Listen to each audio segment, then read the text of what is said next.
এই সুন্দর রঙিন ছোট মাছগুলোর নাম উইডো টেট্রা। যারা অ্যাকুরিয়ামে মাছ পোষেন তাদের কাছে এটা একটা খুব পরিচিত নাম এবং পরিচিত মাছ যারা অ্যাকুরিয়ামে রেখে থাকেন। এই মাছগুলো অ্যামাজন অঞ্চল থেকে আসে। বর্তমানে অন্যান্য দেশেও এদের ব্রিডিং হয়। এই মাছগুলোর নাম হচ্ছে উইডো টেট্রা। তাহলে এদের নামের মধ্যে উইডো কথাটা আছে কেন?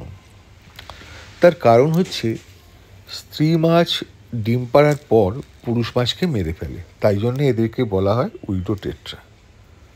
মাছগুলো কিন্তু অ্যাগ্রেসিভ, মানে অন্য মাছকে আক্রমণ করে।